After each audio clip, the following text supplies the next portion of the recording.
Welcome back to your favorite podcast, Pixel Buzz, where we talk about nerd culture, tech news, and everything in between. with a little bit of a buzz. We are your host, who is Zane. Go ahead and find me on Twitter, Instagram, and my webpage. I am Schematis. You can find me on Instagram, SoundCloud, and YouTube. For those who are listening, go ahead and continue to follow us, please, of course, on Spotify, iTunes, or your favorite podcast listening application. Yeah. And go ahead and check our website, pixelbuzzpodcast.com. Nice, Zane. But we left off last podcast. So that Parasite Part 1. Yeah, Parasite Part 1. Literally doing what we're doing now, sitting on our seat, as well as what Jessica was doing. She was sitting on top of a toilet seat. My favorite scene, man. My favorite scene. Honestly, so like we were talking about Bong Joon. I mean, it sucks because I haven't seen his other movies. I know he did Snowpiercer. Yeah. Right? Yes, he did. And which I heard surprised great. me, actually. Yeah? I did not know that it was him until I saw that he directed it. Mm-hmm. I was like, what? It's an amazing movie as well. See, I'm going to trust you on that. I'm going to get to watching that. But like that scene really just set the whole tone for me. It just... That's when you see despair and just acceptance at its best, most raw human form. But like, let's talk about this movie, right? Actually, oh, that's a really good point. Yeah. I didn't notice that until, because we were talking before we started recording about kind of recaps that we want to talk about.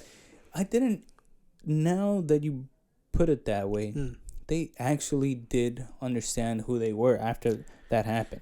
And it's not like they tried to be someone who they weren't. Yeah. With the parks anymore, Right. At least from my observation. No, that makes a lot of sense. It looks like after they experienced that, they just gave up. They got humbled back to once normal. again, yeah. You know what? There's like maybe 2 or 3 scenes, maybe even more than that, that really highlights that, right? That scene when Kevin goes to Dahaya and it's like, hey, you know, the party's happening, and he's like, hey, do I belong here? Actually, so the party, they got invited. They got invited. Right? So this was on a weekend. Oh, so right after the flood, they got invited last minute to a birthday party for the song. The song, the little kid. Yeah, It was his birthday. Well, that's why they were gonna go to the camping trip on the first place. But after the parents had this bonding moment that we spoke about, where it was kind of like a weird sexual situation, the mom was really happy out of nowhere, and she started trying to make this birthday party for her son.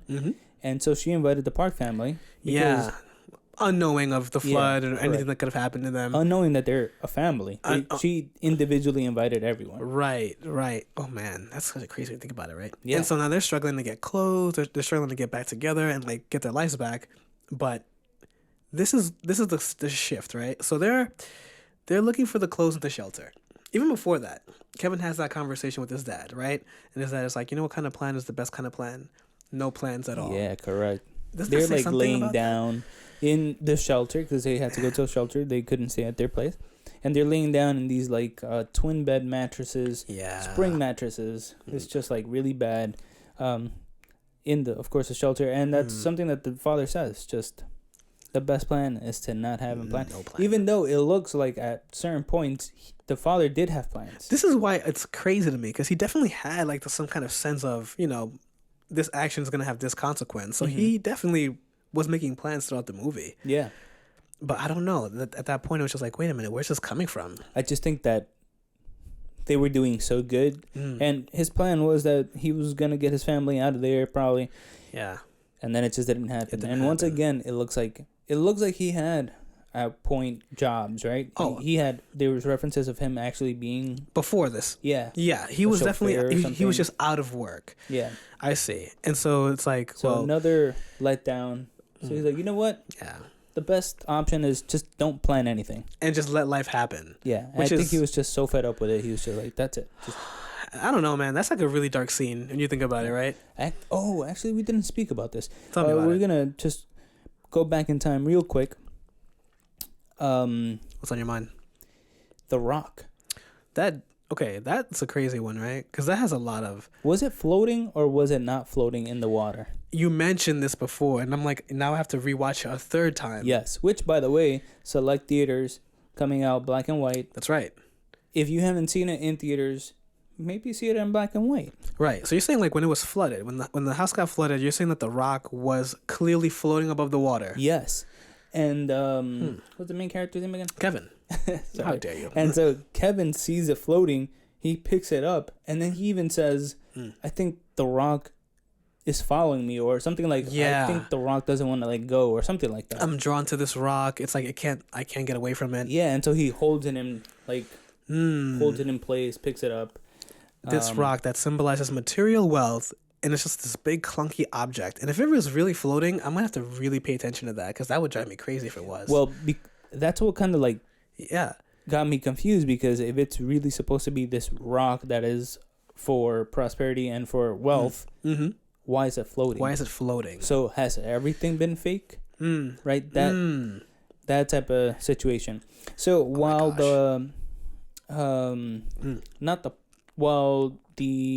Kim's family was in the Park's house, that they had their little party, they actually discovered that the old housekeeper had her husband in the basement. In a basement. Oh my gosh. And that turned out to be a crazy scene. I mean, obviously. I mean, it led to like so many different like catastrophes, but the question now becomes like, it shows like the people who don't have are willing to take from even the less fortunate. True. And it's just like, wow. You know, that's just like a dark call on human nature, right? I don't have, you don't have. Yeah. But I can't help you. In fact, I'm going to go out of my way to make sure, right, that I'm going to make sure I survive. And whatever happens to you is up to you, but I don't care. Yeah, I can't help you. Even though I'm like more privileged at one point than you are. Yeah. They're even willing to take someone's life in order to keep their job. That was the thing, right? Well, wait, what do you mean? Whose life? Anyone's life. I think so. The mom, especially Kim, the mom in Kim's family. When she kicked the housekeeper down the steps. Yeah, she didn't care. No. She gave no care. Man, that's deep, man. Yeah. I'm thinking about all this stuff, and it's the wife of the old housekeeper also had like some sort of concussion, right? She did. When she fell down the steps? No, wait. What do you mean? How they also like knocked out the husband, right? I think they just kind of like bound him together, but I don't think they actually knocked him out. They just kind of had him. But man, I think it was dark, right? Like a half the mom kidnapping. kicked her. Mrs. Kim kicked the Moon Guang. Yeah, she hit her head, and now she's like basically concussion, right? Yeah, and you could tell she's like bleeding. She's bleeding from her ears and nose, I think. Oh my god, she couldn't see. It was just like oh man, that's hard. Can we move on from this scene? You can't be doing this to me right now, man. So party's in play. Yeah. They get some sort of clothes as in the shelter. Yeah, and the clothes, of course, smells pretty bad. It's just given clothes that probably hasn't been washed. Yeah, maybe was from the flood itself. Yeah, and even with that, they get invited to the party. Correct. And they were kind of like, they didn't want to go, but they had to go. Yeah, they couldn't not show face. Right. So the father has to pick up Mrs. Park. Yeah. And drive her around to get food. Food and whatever. And this is awesome, Zane, right? This is great. He's angry. Yeah. The look on his face from scene to scene is like he can't believe what just happened to him and his family. And this woman's on the phone talking about like, oh, we'll put the seats this way and we'll have the cellist and musician over here. Food and invite this person. She had no, like, it didn't even faze her. Like, whatever that catastrophe that happened to that family, it had no impact on her life, and he felt it. But you know what did impact her? Smells. That's true. I think this was actually one of the first times when Mrs. Park was like, whoa, what is that? Right? Yeah, and she even put like her hand over her or below her nose. Yeah, she couldn't take it. She couldn't. I mean, to be fair, it's not like I don't think they had showered or anything, and they were covered with sewage. Filth. Yeah, that's hard. So they couldn't do anything about it, and she just kind of like, oh, something smells bad, and she kind of notices that it's him. She knows. Yeah, she didn't really want to point fingers or anything. Man, that's a tricky one, man. I'm thinking to myself, he must know. I don't know if he spotted her. I don't remember that. He might have. But this idea of smells kind of just lingers, right? Because I think that's what actually led to Mr. Park being killed toward the end of the movie, right? This whole thing of like, I can't stand the way you smell. And I'm jumping around here a little bit. Ugh. But that, I think when Mr. Kim saw him, even in like a critical moment, think of smells as like as this thing that's going to deter me from getting my keys and getting my family out of here. Like, it was just ridiculous, right? So you want to get the keys off of Moon Gwang's husband, who was killing everybody, right? Yeah. Basically. But the smell. But the smell of even that was enough for him to like back away. Even in that moment, I'm like, you know what? I probably would have killed him too, Zane. I think it was just like everything all at once. Like, even now, your family's in danger. Yep. You're gonna be Everything worried is about going downhill. this. This is what you care about. This shows me how much you care about me. And I think that's what, like, he literally lost it at that point. Yeah, it just highlights again the kind of how there will always be levels, right? And no matter how humble they are by literally getting stabbed, Literally, it's still not enough to change people's minds. You know what I kind of wonder? Why did Jessica have to be the one to die in this movie?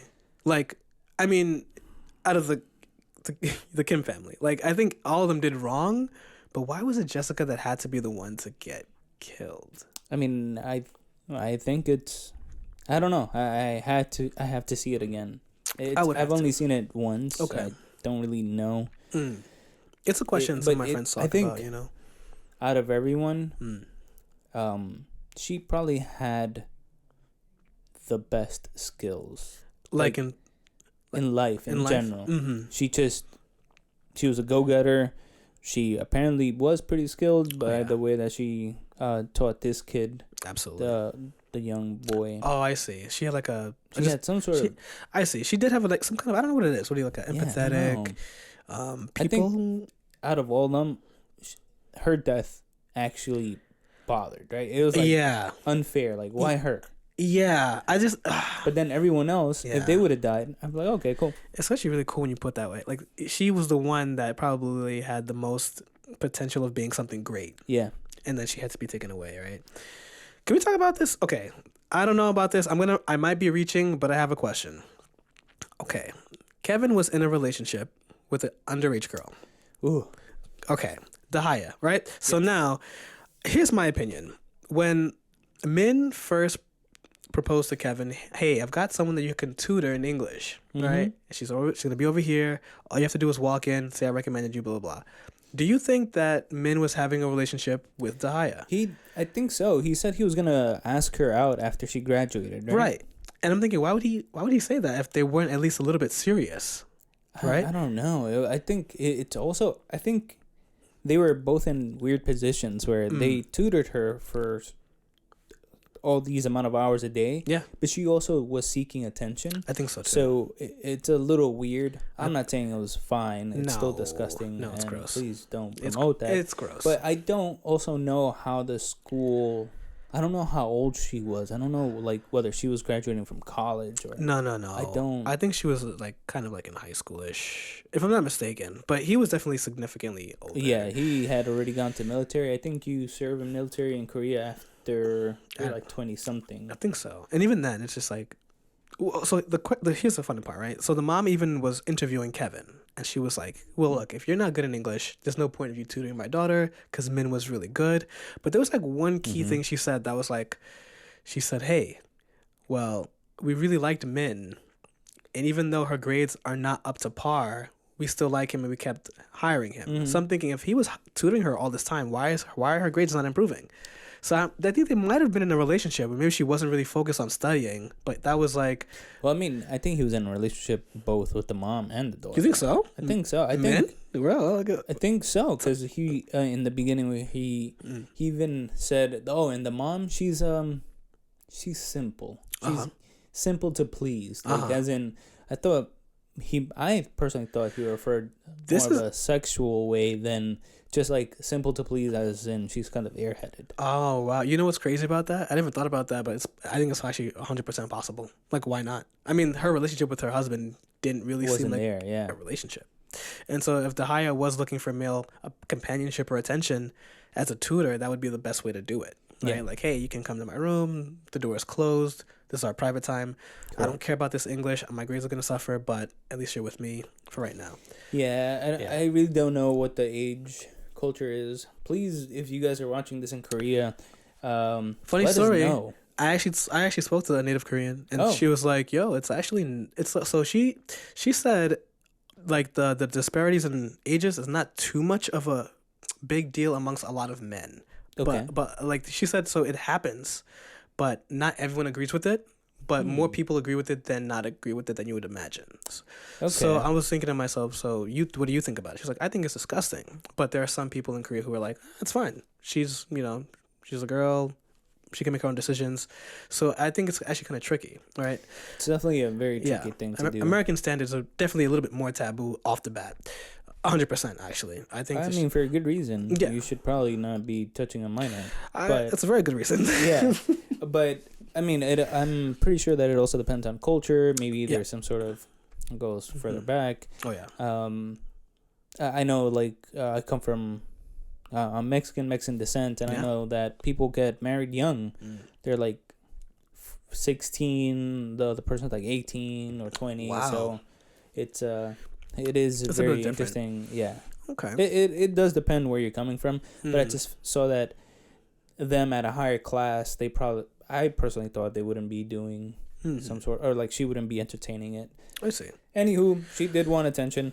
I think so too. I think it is a little bit of. I mean, I completely understand why she wasn't getting it at home. Yeah, she wasn't getting any attention at home, whether Zero. from her father, from her mom. Wow. So I do understand that, but wow. it's very interesting to see how that doesn't affect class. Yeah. Right? That was the only relationship I think that was intertwined. Mm-hmm. And they were completely different classes. I see what you're saying. Man. So you know what? I'm going to get back to this rock. Oh, yes. I'm thinking about this rock again. Because it also leads to Kevin getting bludgeoned. Yes. He didn't die, but this rock that's just like is drawn to him when he can't escape it is used to send him into the hospital. Yeah. And I'm thinking, did he gain this sense of wealth, right? This wealth that was supposed to be made by this rock, did he get it? And here's what I think. Yes. I think he did. I think literally the wealth that he got from that rock was understanding of moral character, understanding of good, healthy spirituality in a sense, where it's like, you know what? I can't live my life like this. Yeah, I'm going to get my stuff together. I'm correct. And then I'm thinking maybe that's what he needed. Maybe he was kind of just like walking down the wrong path. Maybe we don't know, right? But maybe like this rock was used to send him on a path that maybe he'll never get his father out of that house, right? Hopefully he does. But he's probably not. Even in my head, he's probably not. I know it sounds like a little grim, but I think at least his mentality has shifted permanently to the point where it's like, I'm going to change. Yeah. I'm going to change. You could see where he wants to be in life at the end of the movie. Yeah. They do that whole cutscene where he buys the house, brings his father out, and it's like a happy ending, and then it wakes up. Right. And he's not there yet. Yeah. But like you said, it does show now he has ambition. Now he knows where he wants to be. Right. Instead of just kind of like being coasting in a subterranean area where he didn't really have a clue, but now he's pushing, trying to get better for his father. Yeah. I do like that his father is also learning Morse code, though. Oh, that's actually pretty cool, too. Oh, my gosh. But it's almost weird because now the cycle continues, right? It does. Now there's another person in there who is feeding off. He's feeding off. Oh, man. So the parasite. It's still there. The parasite's still there. It's still there. And that's kind of the tricky thing about a parasite. Sometimes you just can't get rid of it. You can't get rid of it. It'll go from one host to the next. Yeah. It's just kind of crazy. And he was feeding off a couple of families. Oh my gosh. I don't know, man. I think this is going to be an instant classic. I think it deserves any and all success it ever creates for itself. Yeah. It was a well done film.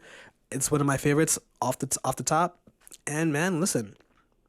Hope it all the best. I hope so, man. Bong Joon, man. Yeah, I can't wait to see what else he does. Now I need to watch Snowpiercer. Oh man, actually, it's one of my girlfriend's favorite movies. Oh yeah. Yeah, I think she probably has it on DVD. Okay. So people still have DVD. I don't even know. So I've spoken to her about this, but she has like a little. For those who know, but back then, you used to carry around CDs or DVDs in a little zipped case. Oh my gosh! It's a little zip case, and you open it. It's like a little cloth envelope. Yeah. Just put the. She has like a ton of that. Like that. She still has has like those? 2 or 3. Why? Because she has a bunch of movies and CDs. Come on, just stream like a normal human being, please. Oh, just you stream. know what? Yeah. That's like almost buying PS4 CDs instead of just downloading. Oh my god, we're That's for another conversation. Oh god, all right, that's another topic.